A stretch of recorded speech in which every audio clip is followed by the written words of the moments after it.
I'm interviewing Martin Griffiths, who is an old colleague of mine both from the United Nations and also for the Centre for Humanitarian Dialogue in Geneva, of which he was the founding director and which he ran with great distinction for 11 years. Martin, you're now the director of the European Institute of Peace. Would you like to tell us a bit about that? Yes, the European Institute of Peace is a new organisation set up in 2014, and I started work there as the first director in September of last year. It's interesting because it does very much the same, or aspires to do very much the same sort of work as we did together in the Centre for Humanitarian Dialogue in Geneva. So you mean you're going to be competing with us? Very much competing, and indeed probably competing very successfully. The difference is this, and we're trying to make it an advantage, is that it was created by 9 European governments and who sit on the board. And so I report to governments, and the trick here is to still retain the independence and the political neutrality that is so essential to our work, while having governments of a different range of political views on your board.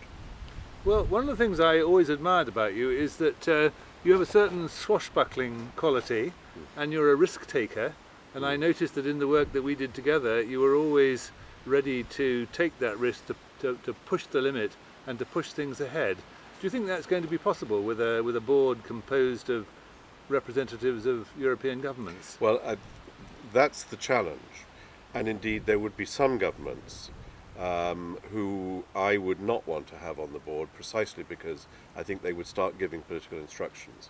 What's very interesting, I have found so far, and it's very encouraging from a European perspective, is that all my governments, my 9 governments, make a point of insisting that they do not give political instructions. So, for example, when we want to do work on the Russian issue, the Russia-Europe relationship, which is in such a parlous state, Poland, very strong views on this, but does not impose those views on us, but is a resource in terms of information and insight and advice. Mm-hmm. Are there groups that you talk to? I mean, for example, insurgent groups, Yes. Groups listed as terrorist groups, Yes. which your governments are not able to talk to. And do you ever have the feeling that they are actually rather glad that there is a group which will do that because it's necessary, and which will then tell them afterwards what they're doing without seeking permission? That's very much so. The founding father, I think, of the European Institute of Peace was Carl Bildt, the long-serving Swedish foreign minister. Now out of office. Now out in of opposition. office. In opposition. His strong view in creating this initiative was for the Institute to undertake what he called unusual contacts, which are essentially exactly what you've just said.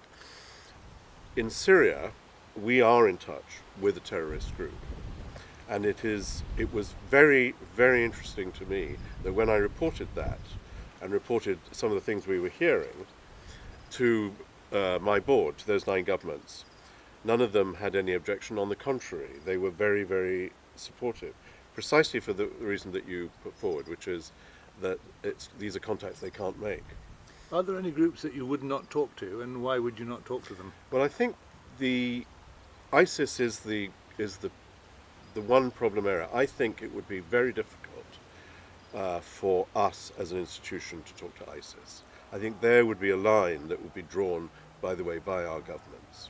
I don't think ISIS would want to talk to us either, by the way, so it's probably moot. But I think that there are cases when it would be too outrageous to the public conscience for us to do.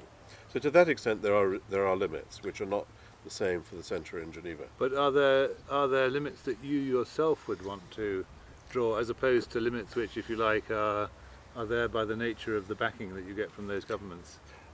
I believe. Is there anyone you would not be willing to talk to, and why? I think I would have difficulty talking to ISIS at the moment. Because?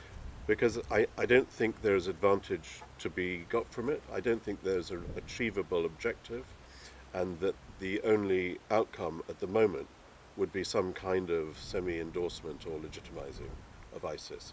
So I think for very tactical, not strategic reasons, I would not at the moment engage with ISIS. But So- it's not. But it's not an absolute. It's not an in principle.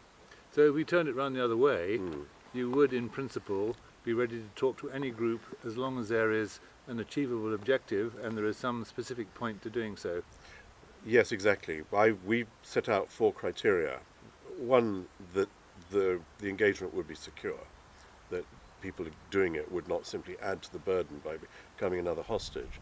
Secondly, that there is an objective. Thirdly, that it's achievable. And fourthly, which is I think where judgment really comes in, is whether it offends the public conscience more than the positive result that may I think arise. I'd probably drop the last one Yeah. myself. But then, I don't have. I'm not in your position. I don't need to keep government funding.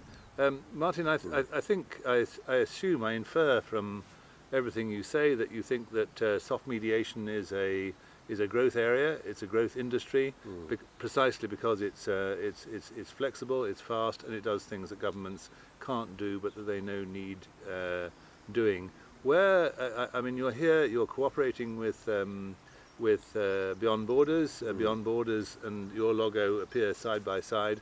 Do you think, where do you think the room is for cooperation between the Institute and Beyond Borders?